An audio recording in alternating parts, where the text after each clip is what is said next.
I stand before this court without trepidation and without timidity because the truth cannot be suppressed today and the truth will not be compromised. Mohandas Gandhi, one of the most benevolent people to ever grace this earth, once said, "Even if you are only one person, the truth is still the truth." The dilemma we face today is whether this court chooses to acknowledge the truth. The following statement is for everyone's edification. One day, every enslaved animal will obtain their freedom and the animal rights movement will succeed, because Gandhi also proclaimed all throughout history, the way of truth and love is always won.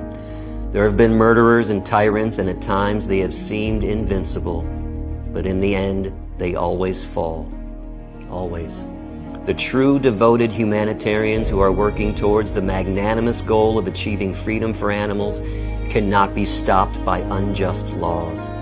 As long as humans are placed on a pedestal above non-humans, injustice to animals will fester, because without universal equality, one type of equality will always create another type of inequality. There will be no compromise here today, because the truth cannot be compromised.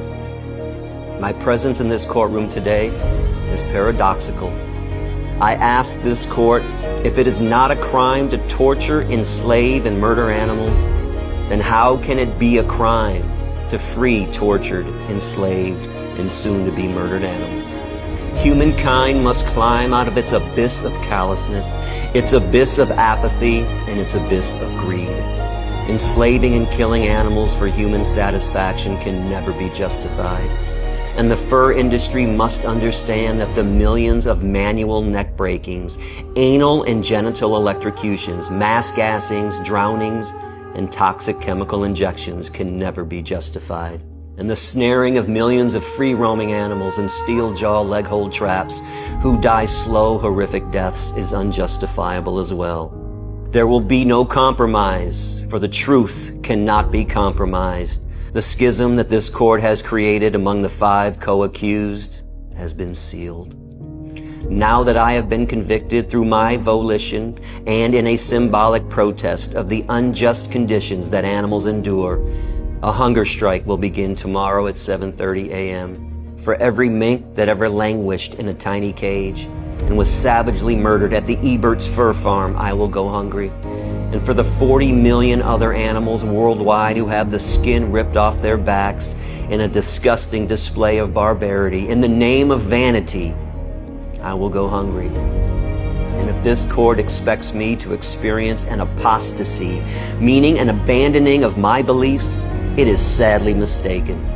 In April of '97, when I was incarcerated for 10 days in a Chatham jail, I briefly experienced vicariously what a caged animal goes through. And thanks to that 10-day bail hearing, my empathy for every mistreated animal intensified. No matter what I go through during my incarceration and hunger strike will be nothing compared to the everlasting torture that innocent animals endure on a daily basis. And if this court is alarmed by my honesty, let me close with a quote from slave abolitionist William Lloyd Garrison. "I will be as harsh as the truth and as uncompromising as justice. On this subject, I do not wish to think or speak or write with moderation. I am in earnest. I will not equivocate. I will not excuse. I will not retreat a single inch, and I will be heard. The apathy of the people is enough to make every statue leap from its pedestal and hasten the resurrection of the dead. My influence shall be felt in coming years, not perniciously but beneficially, not as a curse but as a blessing, and posterity will bear testimony that I was right." There will be no compromise here today, because the truth cannot be compromised. That